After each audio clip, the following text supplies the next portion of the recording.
Hello friends बरायबाय बड' जब info अफिशियेल YouTube चेनेलाव आसा खालामो बयबो मोजां दङ। दा बाथ्रा जाबाय आसामाव गोबां खहा जागासिनो दङ जायफ्रा माइ गायनानै जायो आबादारिफोराहाय गोबां माइयावहाय एम्फौ जानाया सोलिगासिनो दङ आरो बिगा बिगा माइयावहाय एम्फौआ साग्लोबजोब्बाय।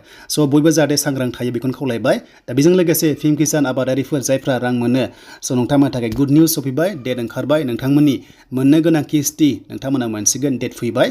दा बेखौनो फिन खनसेबाव भिडिअ लाबोदों। दा सिगांनि भिडिअआवहाय नभेम्बरावनो मोनगोन होननानै नोंथांमोना आंनि चेनेलाव मोनखादोंमोन, नाथाय डेटआ एनाउन्स जायाखैमोन। दा एनाउन्स जाबाय, स' बेखौनो जों नायगोन, गोबाव खालामा। स' जायफ्रा पिएम किसान मोनो नोंथांमोना मोजां खौरां मोननो हासिगोन।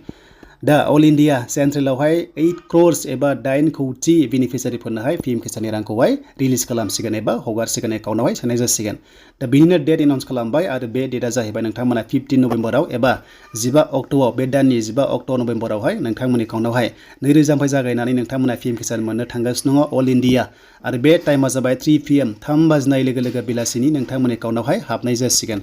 स' बेखायनो जायनि एकाउन्टआव गासैबो अके दङ, जेबो प्रब्लेम गैया, नोंथांमोना सिगांनिफ्राय मोनबोगासिनो दङ, स' नोंथांमोना मोनगोन। आरो जायफ्रा गोदान रिसेन्टलि एप्लाइ खालामदोंमोन नोंथांमोना मोना बिनि सायाव 15 नभेम्बरावसो क्लियार जागोन। मानोना मोनोबा नोंथांमोननि एकाउन्टआवहाय 15 नभेम्बर खालि राङा हाबगोन। दा बेखायनो 3 बाजिनाय लोगो लोगो नोंथांमोना एकाउन्टआवहाय चेक खालामबानो जाबाय। नाथाय एसे एनै माखासे टेकनिकेल इसुनि थाखाय एसे लेटबो जानो हागौ, नाथाय नोंथांमोननि राङाहाय लासैनो हाबबाय थायो, लारि हाबो, बेखायनो टाइम लायो, मानोना अल इन्डिया। स' लोगोफोर, बेनोमोन फिल्म किसाननि अफिसियेल आपडेट। दा फिल्म किसाननि अफिसियेल साइटआव फैनानै नोंथांमोना स्टेटासखौ नायनोबा जायखिजाया नोंथांमोना फैबानो जाबाय। नोंथांमोना स्टेटास बेयाव खनसे क्लिक खालामबानो नोंनि आइडि नाम्बारखौ होनानै बेयाव रेजिस्टार नाम्बार होनानै गेट डाटायाव लांबानो नोंनि गासैबो डिटेल्सखौ नोंथांमोना मोननो हागोन। आरो गोदान एप्लाइ खालामनायफ्रा मोनगोन ना मोना नोंथांमोना 15 नभेम्बराव गासैबो बाथ्राखौनो क्लियारलि नोंथांमोना मिथिसिगोन। आरो मोनोबा स' नोंथांमोनजोंहाय फिन खनसेबाव आपडेटखौ लाना फैगोन।